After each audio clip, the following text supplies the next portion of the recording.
sermon has been on my mind, my heart, and my soul for a while. The overall message is the healer needs healing. Amen. Does the healer not need healing? Amen. The healer needs healing. If you're in this room today, I'm sure you are on a path of being a healer. Some may be more advanced than others, and that's all right. Everybody's path is different. But no matter what point in your path you're on, the healer still needs healing. Now, some may be in a position where they're ready to heal, but their gifts ain't quite popping yet.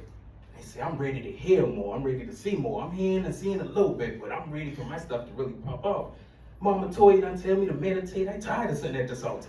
I done talk to Tata. He tell me to meditate. I tired of sitting. Now, while meditation is a key component and a key element and a key ingredient to spiritual development, for many healers, a rite of passage to unlock and unblock your gifts is that you must first heal yourself. Yes. And once you do the work, the shadow work, the therapy, the counseling, the getting the readings, the doing what's prescribed, and taking those steps to heal yourself, then your spirit team, your ancestors, and your spirit guides say, okay, you done heal yourself, you might be ready to heal others. Because I've never seen clean water come out of a dirty cup. So once you do that, you start to see more, you start to hear more once you done take the steps to heal yourself. Now I want to talk about something. Some people get comfortable, they do a little shadow work and they start to hear and see more and they can do readings and they say, oh shoot, man, I ain't got to sit again, I ain't got to do no more shadow work. No matter how far you get in your journey, the healer still needs healing. Say it again. I want y'all to say it with me. No matter how far you get in your journey, the healer still needs healing. Amen. Amen. That's true. I want to tell y'all a story. At the beginning of this year, I was compelled to move, to start a new chapter, to change the scenery. So I moved from a 2-bedroom townhouse into a 3-bedroom home. Now the 3-bedroom home, it had more rooms and it had more room to move around, but it had less closets. I don't think y'all hear me. I moved from a 2-bedroom townhouse to a 3-bedroom home that had more rooms and more room to move around, but it had less closets. It had less storage places. It had less places for me to just hide stuff and throw stuff away, put stuff on the shelf and just close the door and not look at it no more. I had to let some things go. I had to release some things. Now what was interesting about this house is that it did come with a garage. But before we even moved into the house, my woman had 5, 6 ideas what to do with the garage, so there ain't no storage space. We already know what we're gonna do with the garage, right? But on moving day, I had a U-Haul truck. Now my mama remember this. Mama, you remember when you get the U-Haul truck, if you bring it back before the next day, you're good. We ain't like that no more. So when we move and I'm rushing with the U-Haul truck and I get it back that night, but the next day they charge me, so I call U-Haul. I say, I see y'all charge me for another day. They say, yeah, Mr. Warren, well, we look at the camera, we see you brought the truck back at 9. I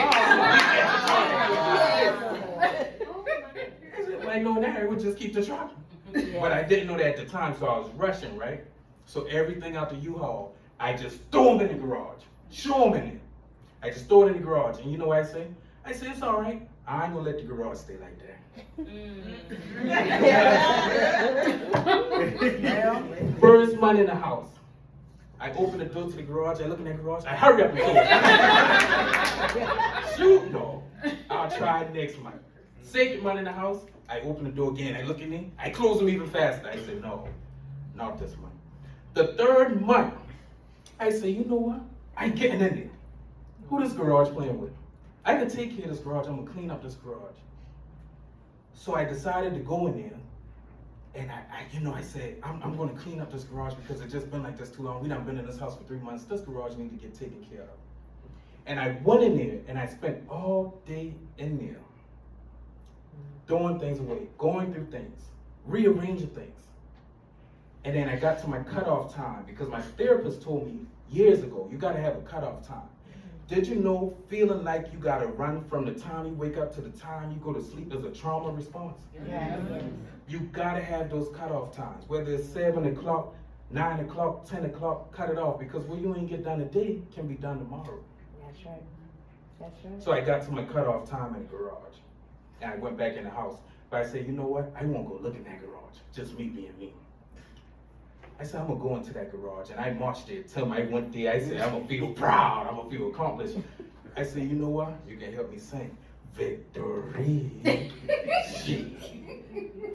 And this time I didn't just open the garage door, I went inside and I stood in the middle of it. And I looked around and I said, doggone, I've been in here all day, moving things around, throwing things away, rearranging stuff. And what I thought was gonna feel accomplished and victorious slowly started to deplete, because it was even more of a mess than when I started. And my ancestors started talking, and my spirit started talking. And they said, just because you don't see the progress you want to see right now does not mean progress is not being made. But you keep chipping at it. You keep moving it. You keep cleaning day by day, step by step, hour by hour, season by season. And you shall see a beautiful scenery out of this mess that has been made. But if you allow yourself to become discouraged and deterred, you will never see the results of the efforts you have put forth today. Everybody in this room have a garage. Come on. That needs to be clean, but sometimes when you open that door and you see the mess that has been made, you get overwhelmed and you get anxious and you get discouraged, and you know the work that it's going to take to clean up the mess, and you just shut the door. I ain't want to look at it. I ain't want to deal with it. We call that suppressing. But that mess needs to be cleaned out.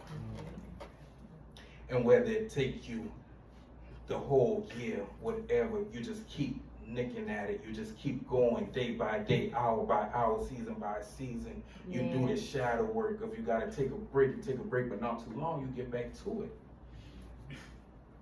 But you don't allow yourself to be discouraged and say, man, I did this shadow work, I did these therapy sessions, and I still feel the mess.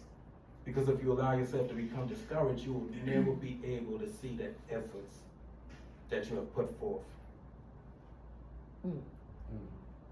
Now everyone in here have a garage, and I'm pleading with you. I am asking you, I am coming to you to open up that garage door. Open up that garage door with us. Myself, Mama Didi, Mama Toya, Tim, everyone who's ready to stand in the gap for you can't help you if you don't open that garage door. I need you to open that garage door. And I might not be able to get you all the way there. But as we just said, you take it step by step. But you open that garage door today, I'm going to get you to 5%. I'm going to get you to 10, 15, 20, 25. By the grace of God, I might just get you to 99.9. Yes. But you got to open that garage door. Yes, Lord, thy mercy be shown tonight.